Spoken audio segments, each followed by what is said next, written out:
بسم اللہ الرحمن الرحیم۔ السلام علیکم، میں ہوں شجیع اللہ فراست۔ آپ دیکھ رہے ہیں نیشنل اور انٹرنیشنل نیوز پر مشتمل 4 ٹی وی کا خصوصی خبرنامہ دنیا بھر سے، یعنی خبریں آپ کی نظر سے۔ سب سے پہلے ہیڈ لائنز۔ یو اے ای امریکہ کے سمندری اتحاد سے باہر نکل گیا، کہا ضرورتوں کے تجزیے کے بعد فیصلہ کیا گیا۔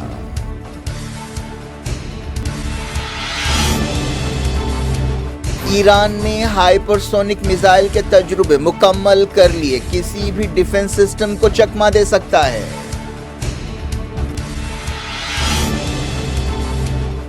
سوڈان آرمی نے سیز فائر پر جدہ بات چیت میں حصہ لینے سے انکار کر دیا، جنگ بندی کی کوششوں کو دھکا۔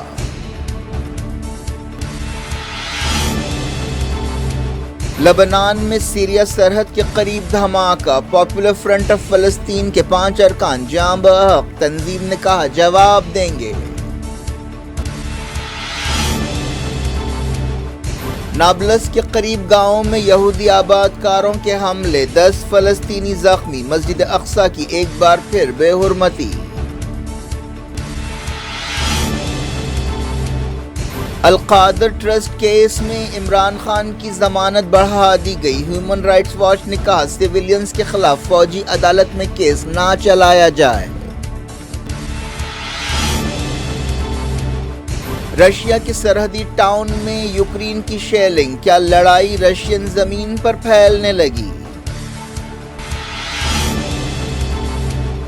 گیان واپی کمپلیکس میں پوجا کی درخواست پر سنوائی ہوگی، الہ آباد ہائی کورٹ نے مسلم فریق کی درخواست خارج کر دی۔